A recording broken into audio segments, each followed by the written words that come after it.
Life is like a big merry-go-round. Hey, y'all. You're up and then down. Hey, y'all. Going in circles trying to get to where you are. Everybody's been counting you out. This is a theme song for the ConquerHER collective. I wanted to play it for you. Sitting in the same old place, just faces in the crowd. We all make mistakes. You might fall. Hello, come on in. Show me where you're coming from. But you gotta get up. This is the theme song for the ConquerHER collective. I'd rather stand tall Then live on my knees. Because I am a conqueror.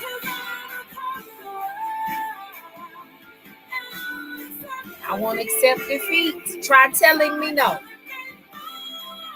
One thing about me is I am a conqueror. And if you're drawn to this community, so are you. Second verse. No one else sees. Roll up your sleeves. Come on in. There's a war out there, so come prepared to fight. Hey. You never know where the road leads you. Not everyone's gonna believe. Not everyone's gonna believe. But no, the wrong don't prove right. I'd rather stand tall than live on my knees. 'Cause I am a conqueror. Come on in. This is the theme song for our collective. This is Conqueror by Estelle. Beautiful person, beautiful vocalist. I don't accept defeat. Let's tell you what we're going to be talking about today.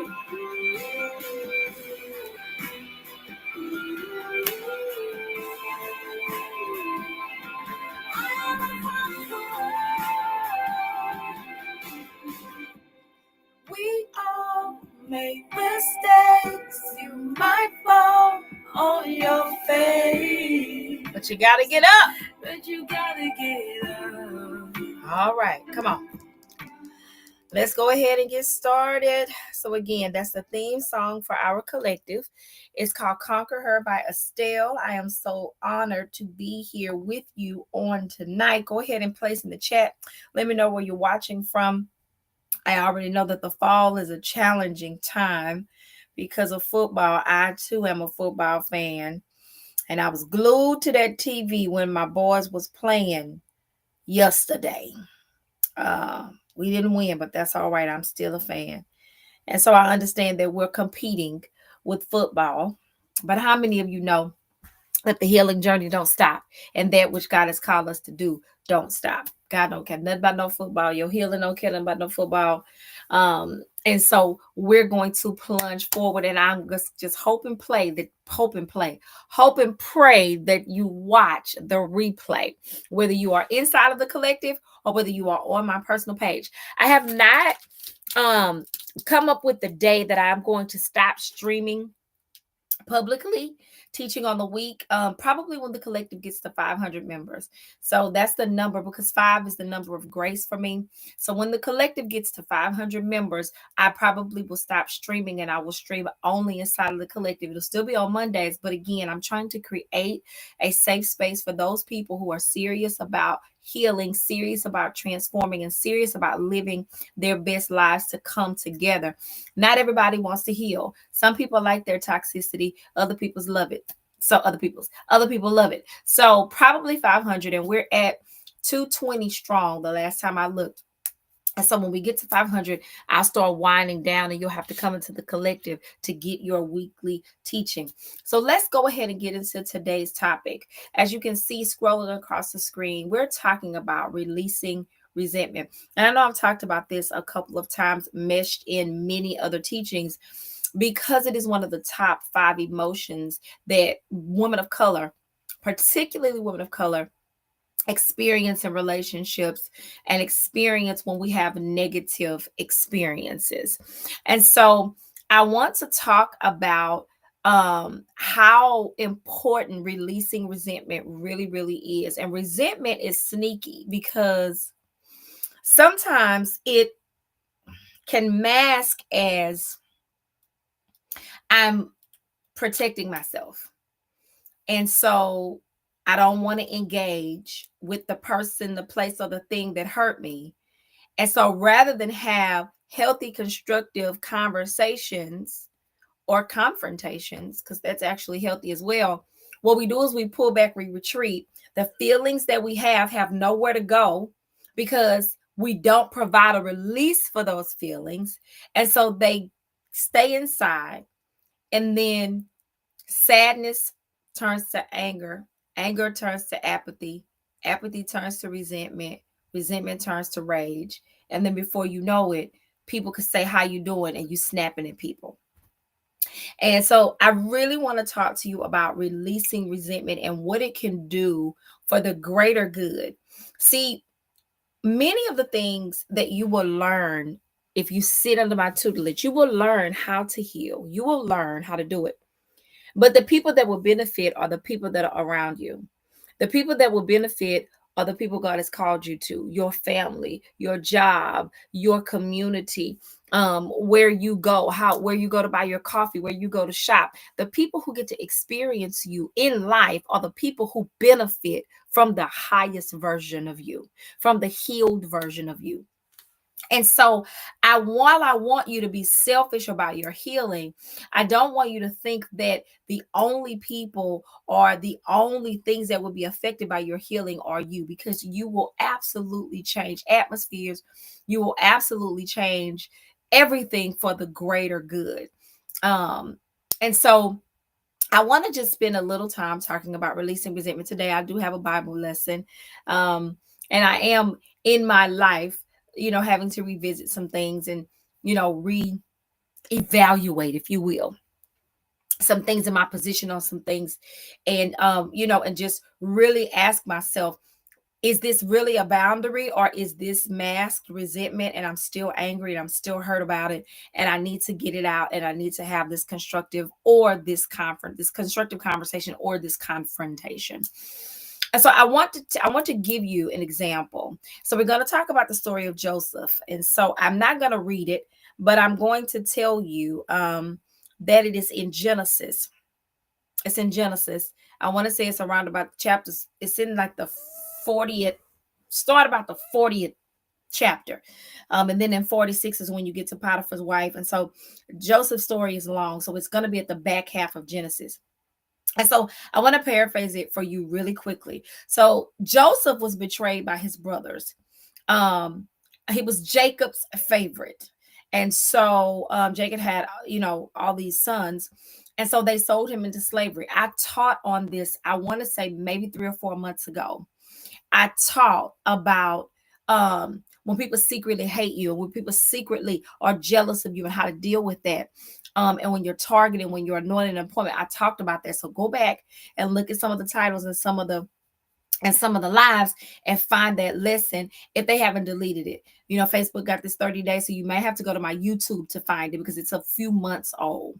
But anyway, Joseph was Jacob's favorite, and his brothers, his own brothers, Simeon to be exactly, with his little jealous self. He was the oldest and he was jealous. The oldest jealous of the youngest. I don't have time to get into it. And so they sold him into slavery.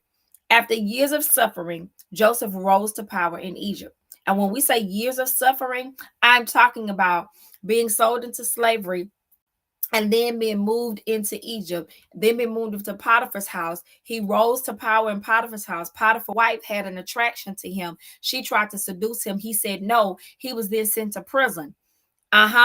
In prison for, I want to say 7 years, 7 or 8 years or something like that. Then went from the prison to the palace because one of the people that he was in the prison with knew he could interpret dreams, and the king had a dream that he needed interpreted. And so then he got into the king's and then became number 2 to Pharaoh. This is a long span of a life, but it started with a betrayal, and it started with a betrayal from his own brothers, So that is where we are. I just noticed that my little shining light's not on. So sorry about the lighting. If it's bad, I'm sorry. And so he rose to power in Egypt. Now here's the kicker. There was a famine in the land. But Joseph was such a smart businessman that in the season of harvest, listen to me, this is a side lesson. This is not even what I'm talking about. But in the season of plenty, Joseph knew, because he was a dream interpreter, he knew that the famine was coming. He also understands the cycle of life. And so there has to be ebb and flow. We have to experience both and in life. And he understood this as a principle of nature. And so in the season of harvest, he stored away for the famine. Pharaoh put him over the wheat house and giving out grain and things so that Egypt could survive in the famine. Somebody ought to hear me in here. And so his brothers came in need because, again, there's a famine in the land. Jacob is old and sick. And so the brothers come to Egypt to get food. They don't even know that it's their brother. How, oh goodness. I don't want to say evil, but what kind of person do you have to be to not even remember what your own brother looked like? You've killed him from memory. You've killed him from the experience of your family. You've removed him from the covering of your father. You've done all of these things to the point where you don't even remember your own brother. That, I'm telling you, is what resentment will do. It will have you erasing people. It will have you selling people into slavery. It will have you hating people and you don't even understand why. Resentment is poisonous. Now, many of us, if we would have been Joseph, see, that's why I wasn't Joseph. Because see, if I would have been Joseph, they would have just went hungry and died. I'm just gonna be honest. I would have found a way to get some grain to my daddy. I would have sent for Jacob, sent. Yes, I would have sent for my daddy to come on here and live with me. But them brothers, they could have been on the side of the road. Do you hear me? And they would have been there. Their bones would have lined the road from Goshen to Egypt. Oh yeah. See, that's why I'm not in the Bible, because I wouldn't have done that. But in my healed self, I can see the benefit of Jacob not holding resentment, and he still loved his brothers even though they did what they did. So instead of him choosing to seek revenge or sitting in the seat of resentment, here's what he did. He sat in the seat of forgiveness. He chose forgiveness, stating that what they meant for harm, God intended for good. So that's where we get that from.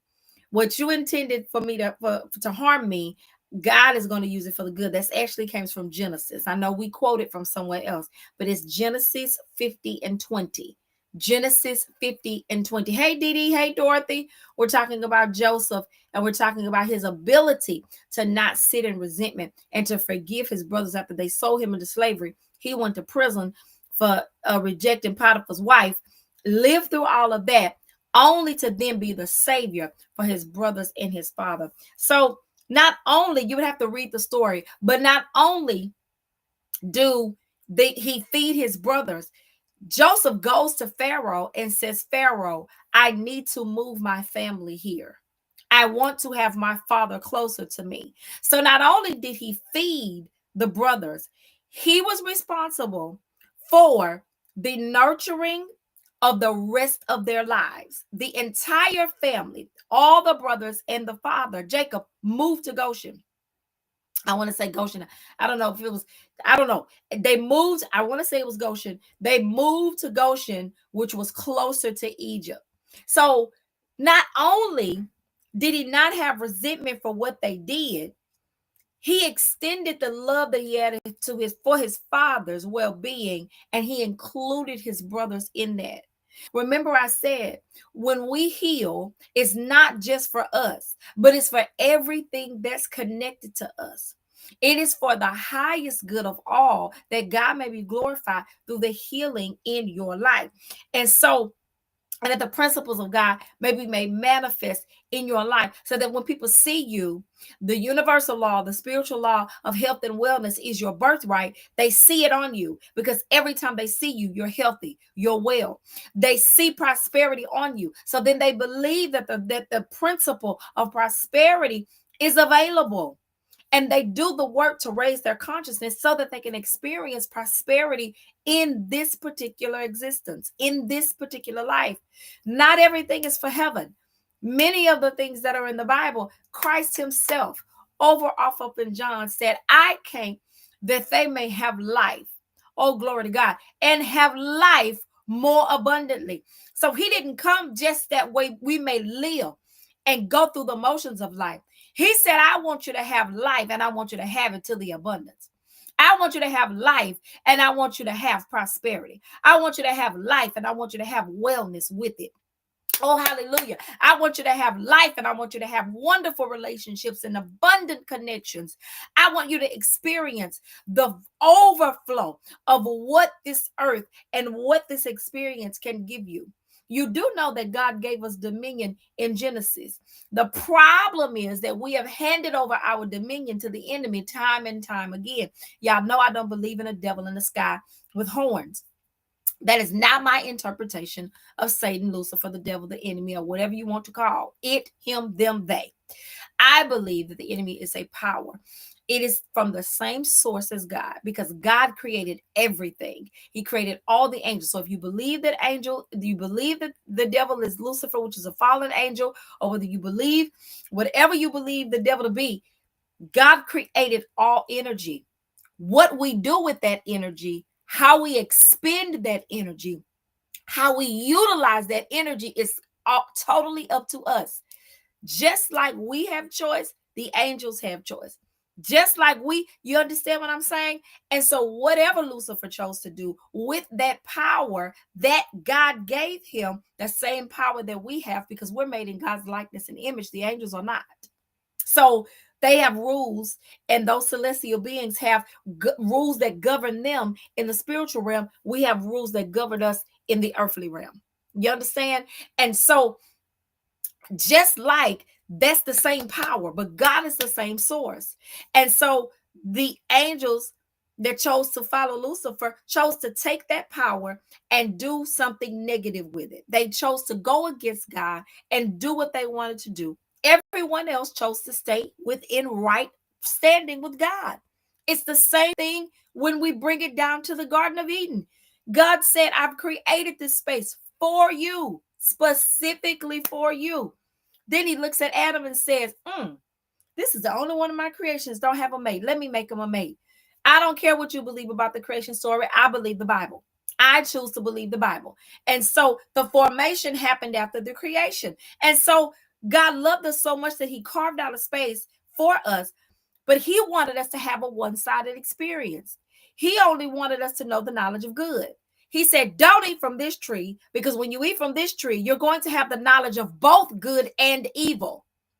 So because you work good with just one experience, the God experience, you wanted to have the God and the devil experience. You wanted to have the good and the bad. You wanted to have the both and. Once you eat of the tree, and see, now we're all subject to the both and part of life. And so now here we are having to deal with both and. But it's the same power. I promise you, it's the same power. It's the same energy. It's what you do with it. And so we've got to stop giving over our power, that same power, to negative thoughts, to bad habits or unhealthy habits. We've got to stop giving over that power to unhealthy relationships, unhealthy jobs, unhealthy situations. And you get to define what healthy is for you. And so that same power, when you give it to healthy boundaries, when you give it to healing your inner pain, when you give it to seeking out relationships that are reciprocal, when you give that energy to communities that serve the world and serve other people, when you give that energy to churches and synagogues that are about the work of the kingdom, when you give that energy to a job that's making a greater impact, when you give that energy, oh, hallelujah, to the things of God, you will experience the benefits of God. When you give that energy to that which is not God, you will experience that which is not God. This is not rocket science. But I think sometimes we get caught up in all of the minutiae. Some of the stuff that we teach over the pulpit is just dumb. I'm so sick of handing it over to God. God said, I've already handed it to you. I've given you dominion over the world. I've given you dominion over the earth. I've given you sentient. You are a complete organism. When you are born, you are complete. You can walk, talk. It's already in you. You're born with the ability to walk. You're born with the ability to talk. You're born with the ability to think. You just have to mature into it. But the essence of the thing is already in the seed of the thing. Oh, somebody ought to hear me and hear. The same with animal and plant life. The essence of the thing is in the seed of the thing. So God is like, I've already given it to you. What are you talking about? You're going to give it back to me. I've already given it to you. So this, I'm going to just wait on the Lord. For what? Wait on the Lord for what? The Lord has come, died, and gone back to heaven. Wait on the Lord for what? It is already accomplished at the cross.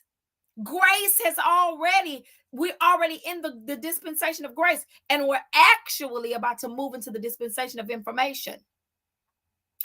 So what is it that you're waiting on God for? He's given you authority. He's given you dominion. He's given you a brain. He's given you a spirit. He's given you a guide. He's given you a body. He's given you faith siblings. He's given everything. What more does he have to give? Stop being lazy when it comes to your healing. Stop being lazy when it comes to experiencing all that God has for you. Stop being lazy when it comes to you wanting to experience God's best. And then you get mad and you get jealous and you get envious, and that jealousy and envy turns into resentment because you see people that are living to the fullness of God have called them to be. You see people that have the same 24 hours as you do that get 25 things done and you get 2 because you stuck on the TV and they up at 4 a.m. Same 24 hours. That's what I'm trying to tell you. A healed person will maximize the 24. A toxic person won't. Because a toxic person will be stuck on that hamster wheel of hurt. And all they can see is the pain. They're reliving whatever happened to them over and over again. A healed person to jump the hell off. We down the street and we done moved on. That's the only difference. I'm trying to get you from hurt to healed. I'm trying to get you off the hamster wheel so that you're actually living and creating a life that you actually like and love. I'm trying to get you from wearing all these heavy masks to being your authentic self and thriving as your authentic self. That's the only reason why I sit here and teach and do all these things and create all these programs and this membership, because I'm trying to get the best of you out of you. Somebody type that. Type that in the chat for me, Sarah, Shonda. My goal is to get the best of you out of you. My job is to get the healed version of you. I'm telling you, jump the hell off. Jump off. But here's the thing. It's like when we used to play in the merry-go-round. That thing get to spinning. You jump off when it's at full throttle. If you want to, you're going to break your knee. You're going to sprain your ankle. Same thing with the seesaw. You can jump off when you're in mid-air if you want to, but you're going to Texas Children. On the swing, remember we used to just swing because we would try to swing people and make you flip back over. You can jump out of a swing in mid-air, but you're going to break your collarbone.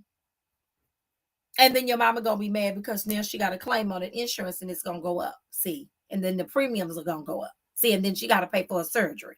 So you can get off of the proverbial hamster wheel, but if you don't know how to land, you'll hurt yourself. I'm here to help you land. Y'all gonna make me shout. I'm here to get a smooth transition from the hamster wheel onto your life. I'm here as a transition from healed to hurt, from hurt to healed. I'm here as the transition from toxicity to authenticity. I am the conduit. I'm your landing pad. And so that's why I'm so passionate about it. That's why I'm so passionate about heal and chill. We Netflix and chill. That Netflix and chill is responsible for unwanted children. It's responsible for toxic relationships staying in tow. It's responsible for situationships still thriving. Oh, they're thriving in 2025. It's responsible for booty calls, which then leads to STDs because you're nasty. See, and then it just leads to everything. So Netflix and chill, it gets us into trouble. And so I said, well, Lord, how can I help the people? And he said, instead of Netflix and chill, let's heal and chill. It's okay to chill, but let's do something a little more constructive. If we're gonna be on the couch chilling in front of the TV, we can still have popcorn, we can have a game, we can do whatever, but let's do something a little more constructive. There's some activities that may lead us down yonder, and we end up having to go see a man about a dog. See, and so I'm so excited about that. I'm so excited about the ConquerHER Collective. I'm so excited about the Embodied Tribe membership. Y'all just don't know. I have not slept in probably a month and a half. And I'm going on vacation this weekend. I'm just going to take a little dip on over, out to the beach and come on back. I need a few days of respite. I need a few days to just disconnect and do nothing. And so I'm going to go get refreshed, have a good time celebrating one of my friends for her birthdays. And then I'm going to come back and we're going to hit the ground running. I'm about 80% with the membership. And then, the Heal and Chill is in October. And so I'm going to try to secure the venue before I leave. If not, I'll be securing the venue as soon as I get back. So while I'm talking about the ConquerHER Collective, let me go ahead and put, because it's 4 minutes. Y'all know it don't take me long to teach. I'll be in and out. Come on, join the ConquerHER Collective. Come on, join. It's a free Facebook group. It's a free Facebook group and it's a community. And it's probably where I will be shifting everything to probably by the end of the year. We're at 220 strong in the community. I feel very confident that we'll be at 500 in no time. Once we get to 500, that's the number of grace. I'm probably going to stop going live on my personal page, and I'll just go live inside of the ConquerHER, and then we'll just share some snippets and reels or something like that. And so that's where we're transitioning to. But as it comes to releasing resentment, go pull up the audio Bible. If you listen to the Bible, it's just much easier. Find a voice that you like. I like the amplified version of the Bible, amplified AMPC. I like NSB, NASB. The good news is modern, but some of the good news translation, it loses its interpretation in some of the things, and it's just a little lax in some areas, but it's very modern if you want to listen to that.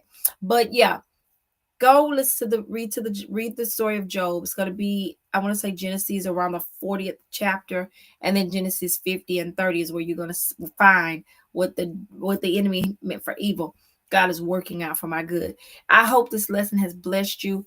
Please come on into the ConquerHER Collective, but more importantly, release resentment, because it will definitely boil over and it will do much more harm than good. And so don't let it live up under those masks. Don't let it fester and then become anger, and then anger become rage, and then don't let it snowball, y'all. You got to get some help. And resentment is something that we're definitely going to be dealing with inside of the membership, definitely going to be dealing with at the Heal and Chill. All of the information for my events and everything is in the collective. Go to bit.ly, the thing on the screen, ConquerHER Collective, all lowercase, and let's get to work. I hope you guys have an amazing evening. I love you so much. I will see you next week. Same bat station, same bat channel. I hope you enjoyed your vacation. I gave y'all off for Labor Day, but Labor Day. But we gonna run to the end of the year. There are no more Mondays. There are no more Monday holidays for the rest of the year. Thanksgiving is towards the end of the week. Christmas is towards the end of the week. So I'm not trying to hear nothing for the remainder of the year. We're here on Mondays at 8:30. Y'all have a good night. Enjoy the rest of your football. Enjoy the rest of your week. And I'll pray for me for safe travels for my vacation, that I may return safely and be sitting here at the same bat channel, same bat station next week. Have a great evening. Let's turn our theme song back up, and I'm going to bid you guys a wonderful evening. Y'all hear my voice going out? I don't know what's going on with my voice. Oh, Lord. Might fall on you.